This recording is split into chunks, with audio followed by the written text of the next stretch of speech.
सभी का स्वागत है। मैं हूं आपके साथ अभिषेक शर्मा और आज के इस वीडियो सेशन में हम 16 मई तक के सभी इंपॉर्टेंट करंट अफेयर्स कवर करने वाले हैं। हमेशा की तरह आप इस वीडियो को अंत तक जरूर देखिएगा।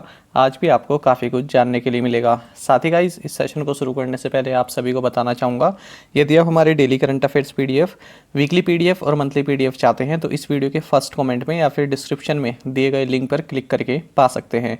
साथ ही आप गूगल प्ले स्टोर से करंट अफेयर्स फंडा ऐप को भी इंस्टॉल कर लीजिए, क्योंकि जो भी हमारा PDF मटेरियल है जिसमें हम आपको करंट अफेयर्स के साथ साथ स्टैटिक जीके भी प्रोवाइड कराते हैं, ये सभी मटेरियल आपको हमारी करंट अफेयर्स फंडा ऐप पर ही उपलब्ध हो पाएगा।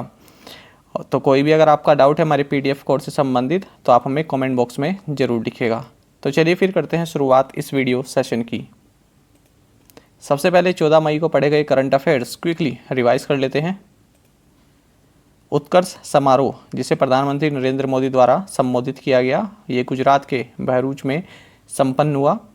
आपको जानना चाहिए श्रीलंका के नए प्राइम मिनिस्टर बने हैं रणिल विक्रमसिंघे।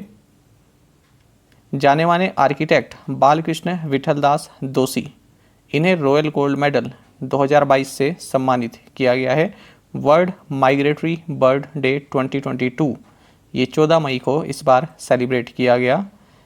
इंटर मिलान ने इटालियन कप जीत लिया है और फाइनल में उन्होंने जुवेंटस को हराया है। आपको जानना चाहिए जो असानी साइक्लोन है इसका नाम श्रीलंका द्वारा दिया गया।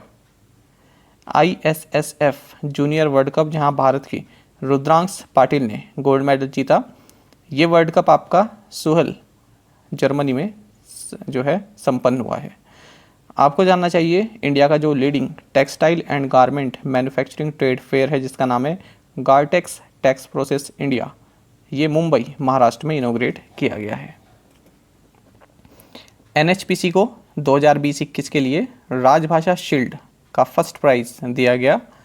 फॉर्मर यूनियन मिनिस्टर और कांग्रेस के नेता हिमाचल प्रदेश में पंडित सुखराम, इनका हाल ही में निधन हो गया है। हरियाणा सरकार ने चारा विजयी योजना लॉन्च की है। भारतीय एक्सा लाइफ इंश्योरेंस ने एक फाइनेंशियल लिटरेसी कैंपेन लॉन्च किया है जिसका नाम है इंस्पायर। मध्य प्रदेश सरकार ने लाडली लक्ष्मी स्कीम के सेकंड फेज को लॉन्च किया है।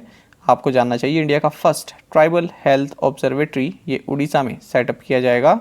और म्यूरिक जर्मनी, इसने इंटर सोलर यूरोप 2022 इस इवेंट को होस्ट किया है। चलिए अब 16 मई तक के सभी इंपॉर्टेंट करंट अफेयर्स कवर कर लेते हैं। Manik Shah sworn in as the chief minister of which state, पूछ रहे हैं कि मानिक शाह ने किस राज्य के मुख्यमंत्री के रूप में शपथ ली है।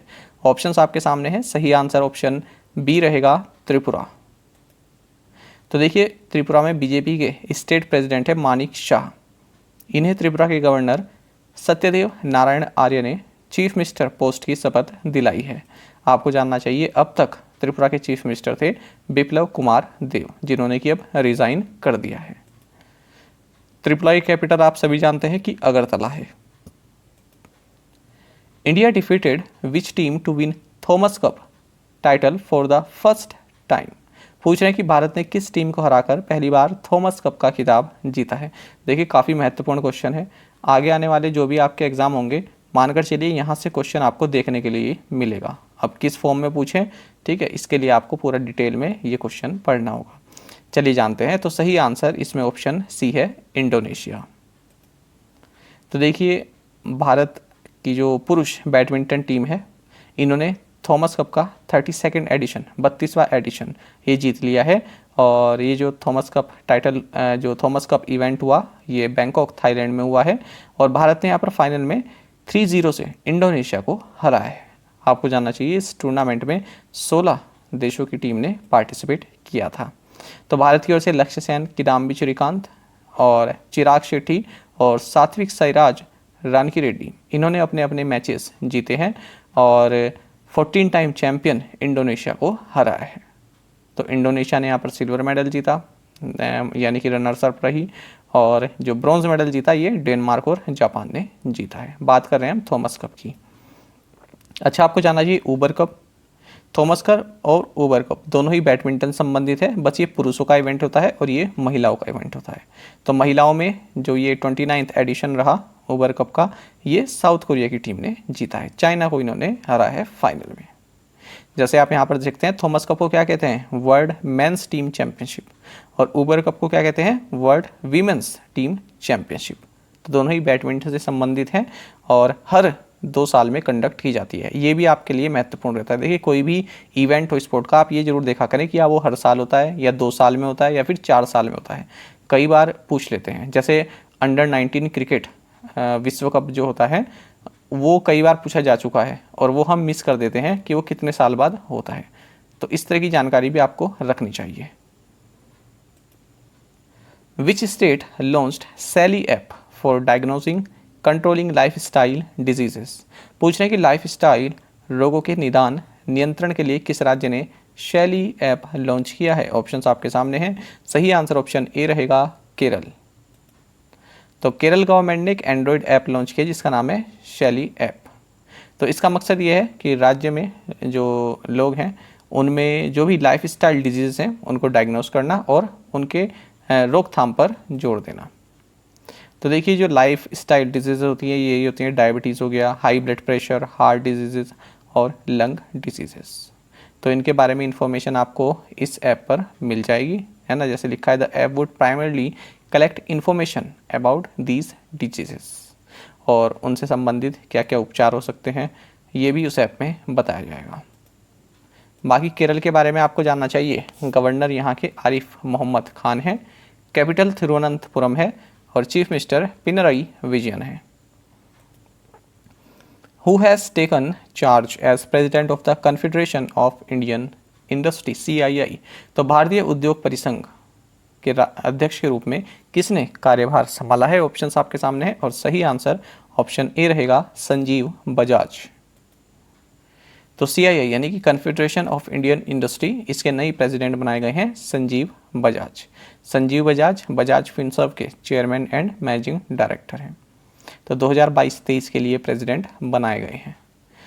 और इन्होंने टीवी नरेंद्रन जो कि टाटा स्टील लिमिटेड के CEO एंड मैनेजिंग डायरेक्टर हैं, इनको जो है इनको सक्सीड किया है ना। इनके बदले ये बनाए गए हैं। बाकी आपको जानना चाहिए जो हीरो मोटोकॉर्प लिमिटेड के चेयरमैन CEO है पवन मुंजल, ये CII प्रेसिडेंट डेजिग्नेट के रूप में इन्होंने टेक ओवर किया है 2022-23 के लिए। और TVS supply chain solutions executive vice chairman are Dinesh, ये वाइस प्रेसिडेंट बनाए गए हैं CII के 2022-23 के लिए। तो यहाँ से भी क्वेश्चन बन जाता है। Who has been appointed by UN Secretary General Antonio Guterres as Special Advisor on Solutions to Internal Displacement? पूछना है कि संयुक्त राष्ट्र महासचिव एंटोनियो गुटरेस ने आंतरिक विस्थापन के समाधान पर विशेष सलाहकार के रूप में किसे नियुक्त किया है। ऑप्शंस आपके सामने हैं। सही आंसर ऑप्शन बी रहेगा, रॉबर्ट पाइपर। तो रॉबर्ट पाइपर ये ऑस्ट्रेलिया से हैं और UN secretary general Antonio Guterres की स्पेशल एडवाइज़र बनाए गए हैं इंटरनल डिस्प्लेसमेंट से संबंधित जो मैटर हैं उनके सॉल्यूशंस के लिए।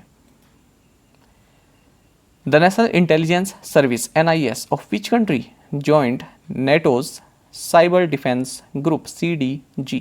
तो पूछ रहे हैं कि किस देश की राष्ट्रीय खुफिया सेवा नाटो के साइबर रक्षा समूह में शामिल हुई है ना। किस देश की जो राष्ट्रीय खुफिया सेवा या जिसे आप बोलेंगे नेशनल इंटेलिजेंस सर्विस, ये नाटो के साइबर रक्षा समूह में शामिल हुई है। ऑप्शन आपके सामने, सही आंसर ऑप्शन डी है, साउथ कोरिया।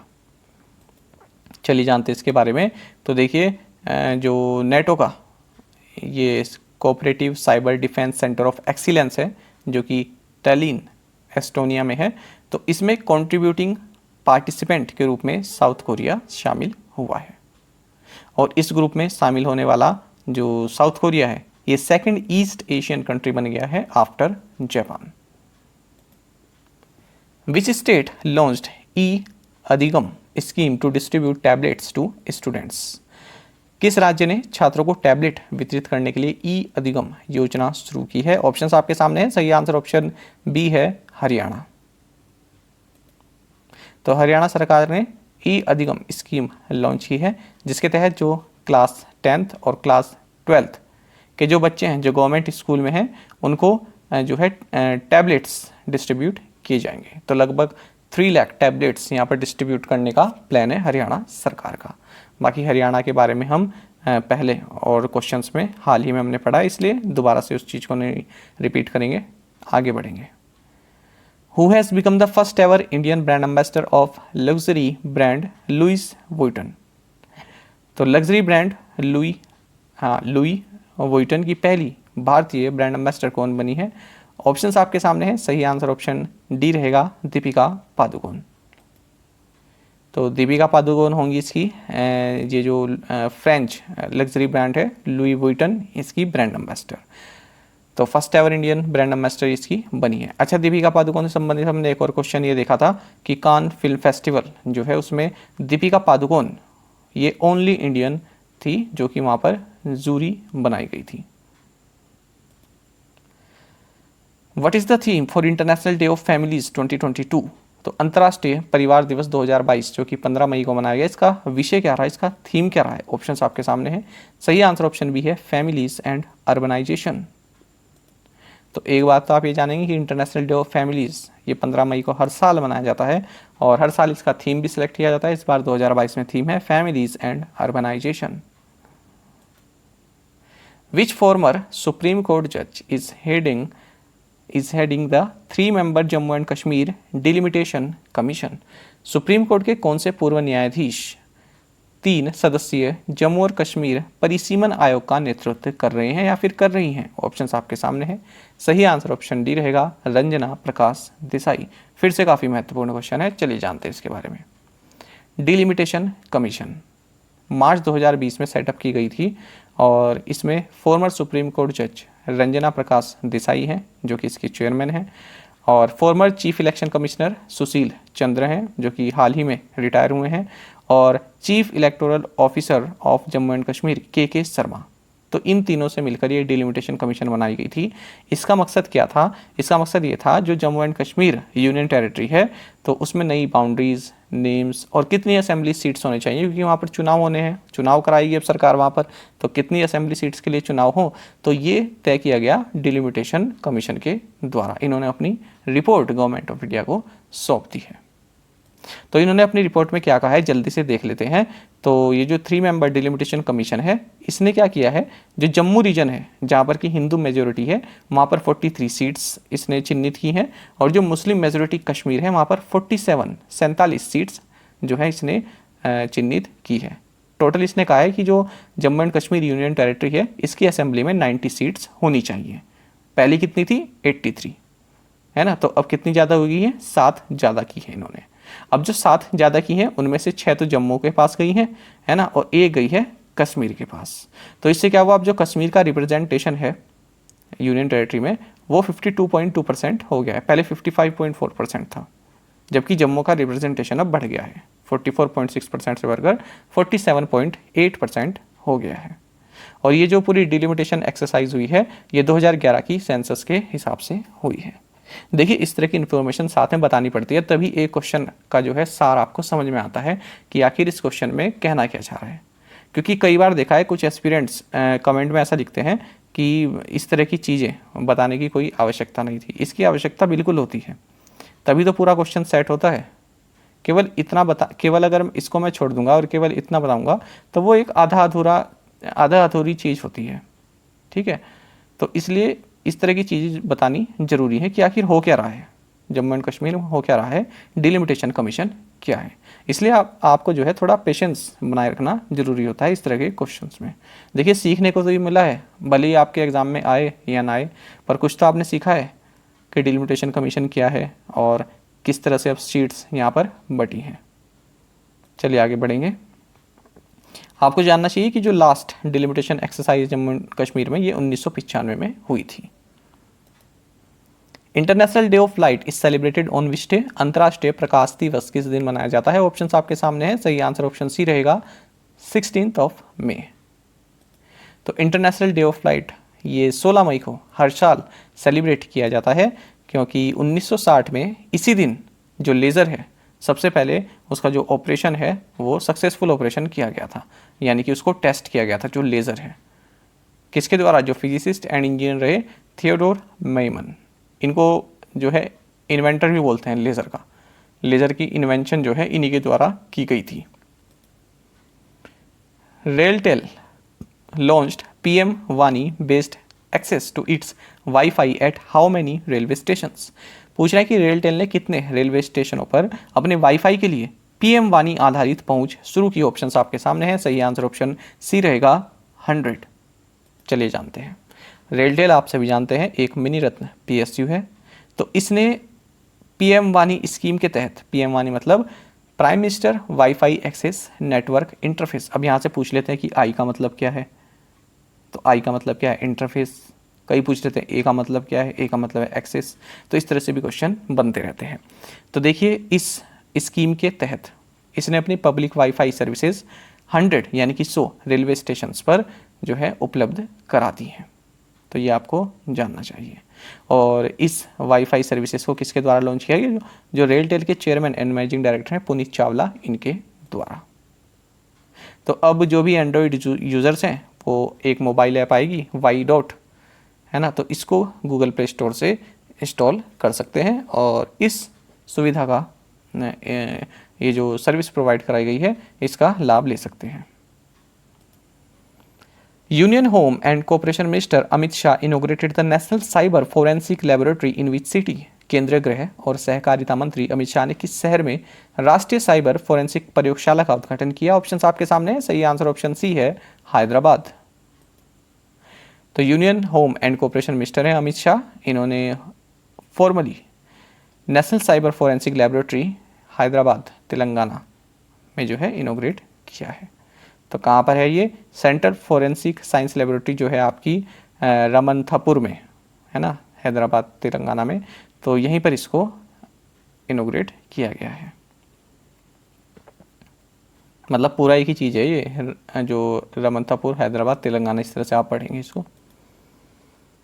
नेक्स्ट है हमारे पास Ferdinand Marcos Junior has won the presidential election in which country?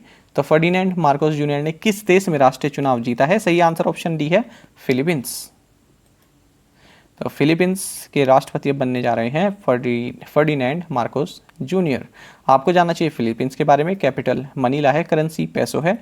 और ये आप जरूर नोट डाउन कीजिएगा, इंटरनेशनल राइस रिसर्च इंस्टीट्यूट, ये आपका फिलीपींस में है। कई बार पूछा जाता है स्टैटिक जीके में, जो आता है ना इंस्टीट्यूट्स एंड कहाँ पर लोकेटेड। एक तो भारत वाला हो गया नेशनल, एक होता है इंटरनेशनल। जो इंटरनेशनल इंस्टीट्यूट्स होते हैं कहाँ कहाँ पर हैं, तो उनमें एक बहुत महत्वपूर्ण है इंटरनेशनल राइस रिसर्च इंस्टीट्यूट कहाँ पर है? फिलीपींस में है ये।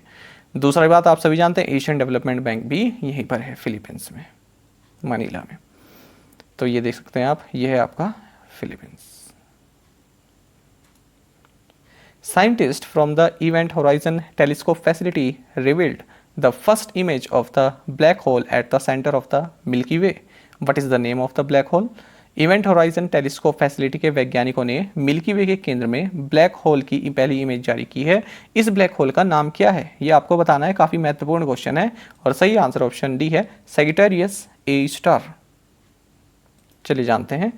तो देखिए जो इवेंट होराइजन टेलीस्कोप है EST, तो इस फैसिलिटी की सहायता से साइंटिस्ट ने हमारी जो मिल्की वे है इसमें ब्लैक होल की फर्स्ट इमेज जो है जारी की है। अच्छा, यहाँ पर अलग अलग तरह के टेलीस्कोप आते हैं, तो क्वेश्चन पता क्या बन जाता है कि हाल ही में जो ब्लैक होल की फर्स्ट इमेज जारी की गई वो किस जो टेलीस्कोप से की गई? तो इवेंट होराइजन टेलीस्कोप है। और कई तरह के टेलीस्कोप होते हैं, वो चेंज कर देते हैं, आगे का ये चेंज हो जाता है और फिर EST हो गया, TST हो गया, इस तरह से बना देते हैं। तो ये भी आप याद रखें कि किसके द्वारा? इवेंट होराइजन टेलीस्कोप की सहायता से। तो देखिए क्या नाम है इसे ब्लैक होल का रखा गया है, सैजिटेरियस ए स्टार। तो ये इसका नाम रखा गया है। अब इसकी जो इमेज मिली है तो उससे क्या होता है, जो आइंस्टीन की जनरल थ्योरी ऑफ रिलेटिविटी है, जो हमें ब्लैक होल के बारे में सबसे पहले बताती है कि हाँ ब्लैक होल नाम की भी कोई चीज़ है, ठीक है, तो उस दावे को और भी पुख्ता करती है। बाकी आपको जानना चाहिए जो ये ब्लैक होल है ये 27,000 लाइट ईयर्स दूर है हमसे। तो ये देख सकते हैं इस तरह का ब्लैक होल होता है ना, ये इस तरह की इमेज होती है। ब्लैक होल अच्छा क्या है, ये एक तरह का इस तरह का एरिया होता है जिसकी ग्रेविटी इतनी होती है, मतलब इतना इसमें अट्रैक्शन होता है कि इवन जो लाइट है वो भी इसको स्केप नहीं कर सकती, इससे बाहर नहीं जा सकती। तो इतनी ग्रेविटी इसमें होती है, अपनी ओर आकर्षित करने की इतनी जो है पावर इसमें होती है कि इससे बाहर कुछ जा ही नहीं सकता। Which teams former cricketer Andrew Symonds died in a car crash recently. हाल ही में किस टीम के पूर्व क्रिकेटर एंड्रयू साइमंड्स की एक कार दुर्घटना में मृत्यु हो गई। ऑप्शंस आपके सामने है, सही आंसर ऑप्शन बी रहेगा ऑस्ट्रेलिया। तो farmer Australian cricketer Andrew Symonds, इनका निकनेम था रॉय। तो ये भी हाल ही में कार क्रैश में इनका निधन हो गया है ऑस्ट्रेलिया में। अच्छा, आपको जानना चाहिए इंग्लैंड में इनका जन्म हुआ था। अच्छा, ये जो इनका निकनेम है ना रॉय, ये भी काफ़ी न्यूज़ में रहा इनके डेथ के बाद कि इनको रॉय बोला जाता था, क्यों बोला जाता था, इस तरह की न्यूज़ थी। तो ये भी आप जानेंगे कि रॉय इनको बोला जाता था। अब क्वेश्चन किस तरह से पूछ ले हमें नहीं पता है ना, तो इसलिए मैंने आपको प्रोवाइड करा दिया है कि रॉय भी इनका निकनेम है। क्योंकि निकनेम पर आपने देखे होंगे भारतीय क्रिकेटरों के तो बहुत बार क्वेश्चन पूछे जाते हैं, है ना, तो इसी तरह से क्या पता पूछ लें, इसलिए मैंने यहाँ पर प्रोवाइड करा दिया है। अच्छा, साइमंड्स की बात करें तो 26 टेस्ट खेले हैं इन्होंने ऑस्ट्रेलिया के लिए, 198 यानी कि 198 वनडे इंटरनेशनल खेले हैं और 14 T20 इंटरनेशनल इन्होंने खेले हैं। बाकी इन्होंने जो अपना इंटरनेशनल डेब्यू किया था 1998 में किया था और ये रिटायर हुए 2012 में 2012 में। प्रीवियस असाइनमेंट क्वेश्चंस के आंसर देखेंगे। Where is the Indian Museum located. Answer is Kolkata, West Bengal. ये कई बार पूछा जाता है, इंडियन म्यूजियम, नेशनल म्यूजियम, ये कहाँ पर है। नेक्स्ट है हमारे पास Kongjom war memorial complex situated in which state, Manipur. Which company has acquired Kohinoor rice brand. सही आंसर है अडानी विल्मार। तो इन्होंने मैककॉर्मिक स्विट्जरलैंड GmbH से इसको एक्वायर किया है। Apple is discontinuing the sales of which of its devices according to its blog post on May 10। Answer is iPod। Which bank launched the 98th quarterly industrial outlook survey 2022 to access business sentiment। Answer is reserve bank of India. और आप में से कई students बिल्कुल सही answer दिया है। इसी तरह से फ्रेंड्स आप ज़्यादा से ज़्यादा संख्या में पार्टिसिपेट करते रहें। आजकल आप लोग पार्टिसिपेट ही नहीं कर रहे हैं, तो इसका कुछ मकसद समझ नहीं आता है कि असाइनमेंट क्वेश्चंस देने का फिर क्या फ़ायदा है यदि आप लोग इसमें पार्टिसिपेट नहीं कर रहे हैं। ठीक है, काफ़ी एक्टिव हैं आप लोग, काफ़ी एक्टिव रहते हैं और पूरा देखते भी हैं, लेकिन इसमें पार्टिसिपेट ना करना, इसका कोई रीज़न मुझे जो है समझ नहीं आता है। तो आपको पार्टिसिपेट करना चाहिए। ये क्वेश्चन देखिए कितने प्यारे होते हैं असाइनमेंट के लिए, ऐसे नहीं बनते कि तुरंत कॉपी पेस्ट कर दिया कहीं से, बहुत सोचकर अच्छे क्वेश्चन मैं आपके लिए बना के लाता हूँ। चलिए खैर, Mamata she's situation of country grim, politics of isolation not correct. तो सही समझ गए होंगे आप क्या वर्ड है, ये है grim.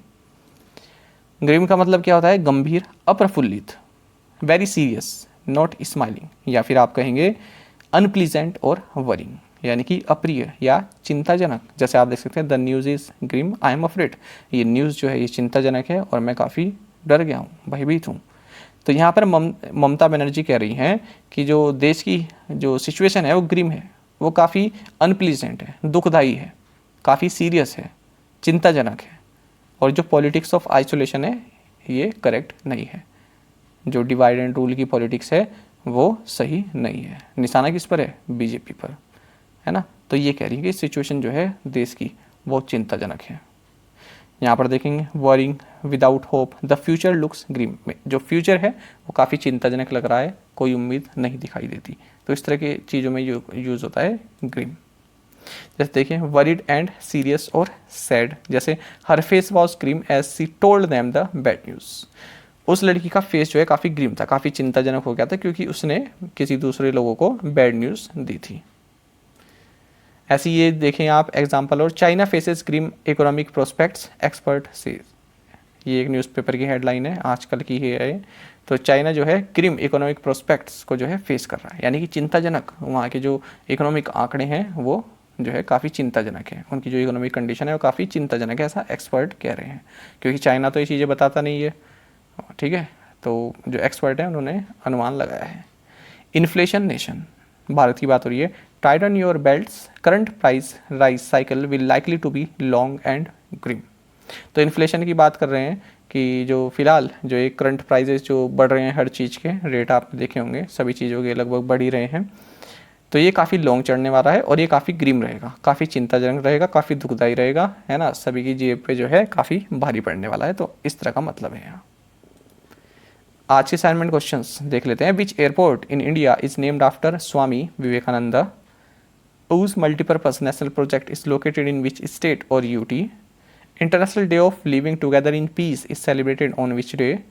Tata Sons announced the appointment of Campbell Wilson as CEO and MD of Air India. Mr. Wilson currently is the CEO of which airline? ये आपको बताना है। फिफ्थ क्वेश्चन सबसे महत्वपूर्ण है और मैं चाहूँगा जितने भी आप लोग देख रहे हैं आप इस क्वेश्चन का आंसर जरूर दें ताकि आपको ये याद हो जाए। बाकी का मत दीजिएगा, भले ही वैसे तो देना चाहिए पर इसका आप जरूर दीजिएगा। एक बार कमेंट बॉक्स में अगर आप लिखेंगे तो उससे क्या होगा, आपको याद रह जाएगा वो, हाँ, कि मैंने इसका आंसर ये दिया था। क्वेश्चन पढ़ते हैं। The 2022 United Nations climate change conference, more commonly refer to as COP27, will be held in which country? ये बहुत महत्वपूर्ण है आपका पर्यावरण टॉपिक से संबंधित। चाहे कोई भी एग्जाम हो, बैंक हो, SSC हो, रेलवे हो या कोई भी एग्जाम हो, PCS हो, IAS हो, ये क्वेश्चन काफ़ी महत्वपूर्ण है। तो इसका आंसर आप, मैं चाहूँगा कि जितने भी आप व्यूअर हैं इसका आंसर आप जरूर कमेंट बॉक्स में दें हमें। साथ ही करंट अफेयर्स फंडा को आप टेलीग्राम पर भी ज्वाइन कर सकते हैं। यहाँ पर रेगुलर वीडियो अपडेट्स और करंट क्विज हम आप सभी के लिए डालते रहते हैं। साथ ही डिस्कशन ग्रुप में आप किसी भी क्वेश्चन का सोल्यूशन पा सकते हैं। दोस्तों, यहाँ पर हमारे करंट अफेयर्स की प्लेलिस्ट दी गई है, इसको आप जरूर देखें और अपने दोस्तों के साथ, फेलो स्टूडेंट के साथ हमारे करंट अफेयर्स को शेयर जरूर करें। आज का ये सेशन आपको कैसा लगा कमेंट बॉक्स में जरूर बताइएगा। Thank you guys.